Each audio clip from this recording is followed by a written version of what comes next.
This is the second of 5 segments of contemporary leadership models that we're discussing. And today, this segment will discuss servant leadership.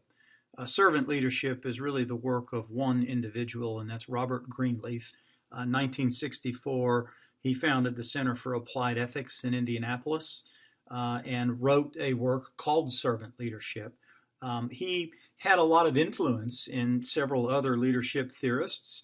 Ken Blanchard, who is one of the theorists that we've read, and his work on situational leadership was very influenced by the work of servant leadership, as well as Peter Senge, another one that we've read, and the more popular leadership theorist that many of you are familiar with because it's in the schools now, and that's Stephen Covey. So servant leadership is really about the integration of service into leadership.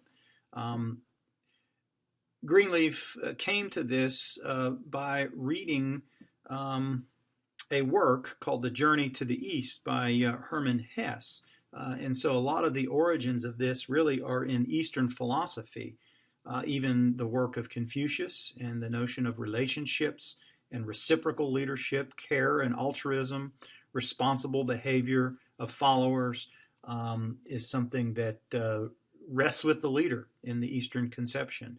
And so in reading Journey to the East, Greenleaf sort of had an epiphany, and he also read a work by the French philosopher Albert Camus called Create Dangerously.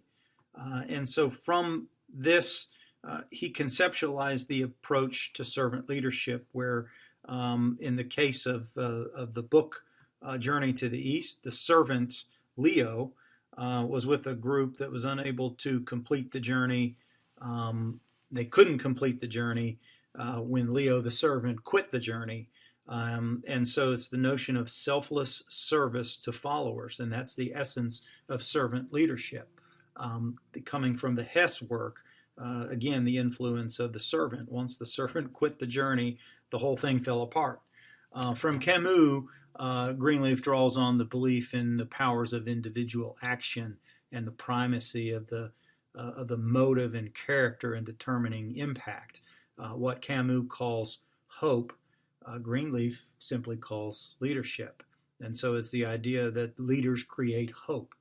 And so the strong philosophical and spiritual dimensions of this solidly grounded in organizational leadership, it became a very popular approach to organizational leadership in the late 60s and the 70s.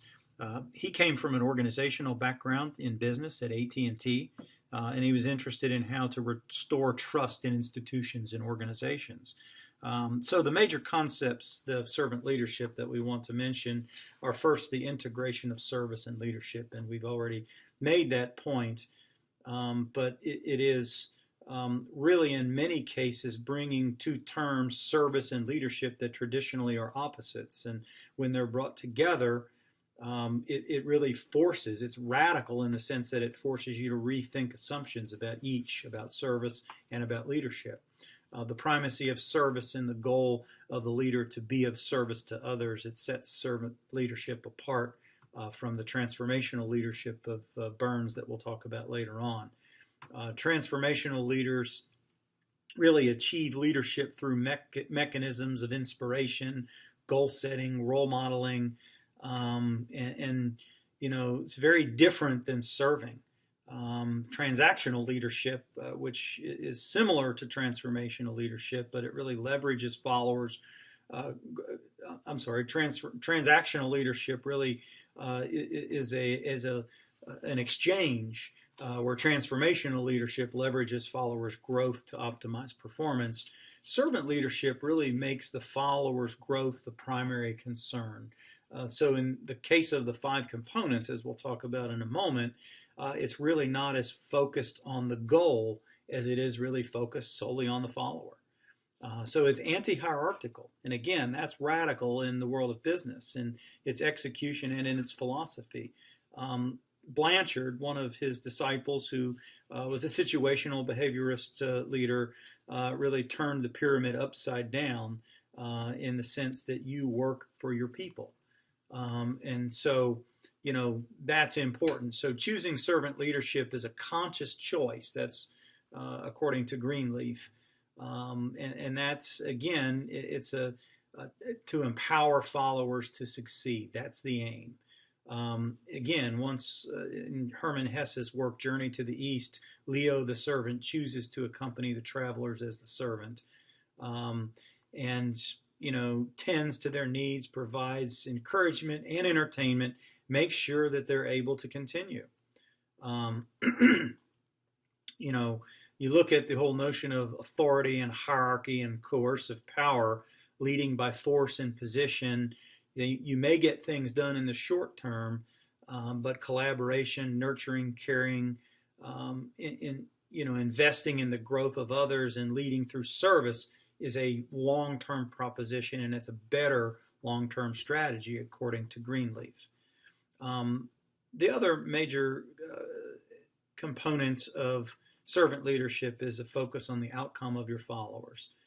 Again, the leader-follower relationship, it's a disruption of hierarchy, creating a reciprocal relationship between the leader and the follower. The means and ends of servant leadership are one and the same, and that's to create a process by which all those involved grow and benefit and work toward a shared vision. And so the final component that we want to mention is that servant leaders are really strong shapers of culture. They're all about culture in their organizations. If successful servant leaders, they create a very strong culture of service in the organization. And so that service of the leader becomes the culture of the organization, and followers embrace that culture of service, and that becomes the over-abiding sense of the way the organization is to function. So there are several critiques of this because it is a radical and in some cases uncomfortable approach to leadership. First of all, there's question about its effectiveness from the standpoint that it's so nonlinear. In the historical development, it's very difficult to balance this in practice between accountability and empowerment. How do you hold people accountable and yet empower them at the same time and not focus on ways to hold their feet to the fire?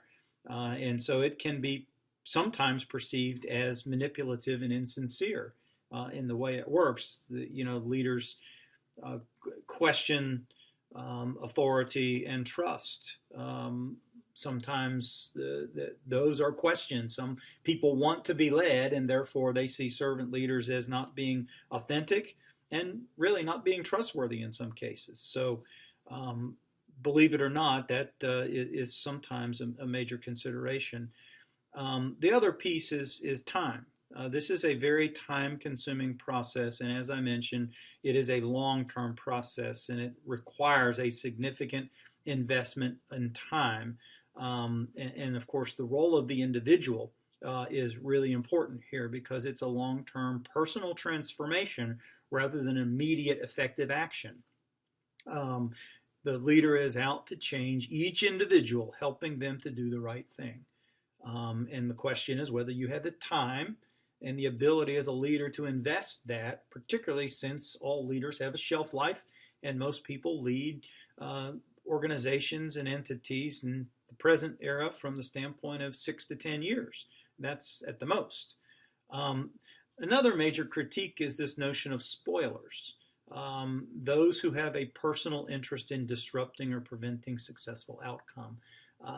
This can be undermined probably more easily than other more direct leadership approaches because there are those who will undermine the ability of the leader in this case. And so it really rests on the consent and active engagement of followers. It's only effective if if there's a desire and a willingness of followers to participate in the process and allow themselves to be served. So that really could set the stage for those that want to disrupt this to be able to do so more effectively. So let's look at this in the context of the 5 components of leadership. First of all, this is obviously very strong toward that follower circle.